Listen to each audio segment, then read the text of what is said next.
जम्मू कश्मीर में झीलों का संकट, बड़ी चेतावनी, आधी झीलें गायब। जम्मू कश्मीर से एक बहुत ही चिंताजनक खबर सामने आई है।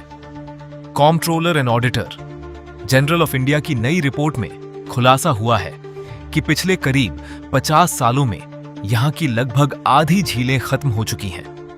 जी हां, 1967 में जहां 697 झीलें दर्ज थीं, उनमें से 315 अब पूरी तरह गायब हो चुकी हैं। और सिर्फ इतना ही नहीं, 200 से ज्यादा झीलें सिकुड़ गई हैं, यानी उनका पानी और क्षेत्र दोनों कम हो गया है। कुल मिलाकर 518 झीलें प्रभावित हुई हैं, जिससे हजारों हेक्टेयर पानी का इलाका खत्म हो चुका है। यह सिर्फ पानी का मामला नहीं है। झीलों के खत्म होने का मतलब है वहां रहने वाले पक्षियों, जानवरों और पौधों के लिए बड़ा खतरा। रिपोर्ट कहती है कि 63 झीलें ऐसी हैं जो आधी से ज्यादा खत्म हो चुकी हैं, और अगर जल्दी कदम नहीं उठाए गए तो ये भी पूरी तरह गायब हो सकती हैं। अब सवाल है कि ऐसा क्यों हुआ? रिपोर्ट के मुताबिक इसकी सबसे बड़ी वजह है खराब प्लानिंग और अलग अलग विभागों के बीच तालमेल की कमी।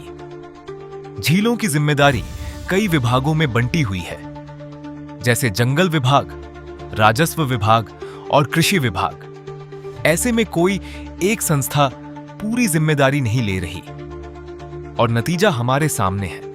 हैरानी की बात यह है कि सरकार का फोकस सिर्फ 6 झीलों पर रहा है, जैसे Dal lake, Wular lake, Hokersar lake, Manasbal lake, Surinsar lake और मानस लेक।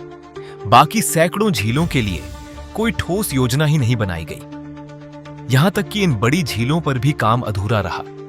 कहीं सीवेज ट्रीटमेंट प्लांट ठीक से काम नहीं कर रहे, कहीं गंदगी साफ नहीं हो रही, और कहीं जमीन पर कब्जा बढ़ता जा रहा है। उदाहरण के तौर पर डल झील में गंदा पानी और खराब प्लानिंग बड़ी समस्या बन चुकी है। वुलर झील में सही फैसले लेने के लिए कोई मजबूत व्यवस्था ही नहीं है। वहीं होकरसर झील में पानी का बहाव बदल गया है और बड़े पैमाने पर कब्जा हो चुका है। इस रिपोर्ट का साफ कहना है कि अगर अभी भी ध्यान नहीं दिया गया तो आने वाले समय में और झीलें गायब हो सकती हैं।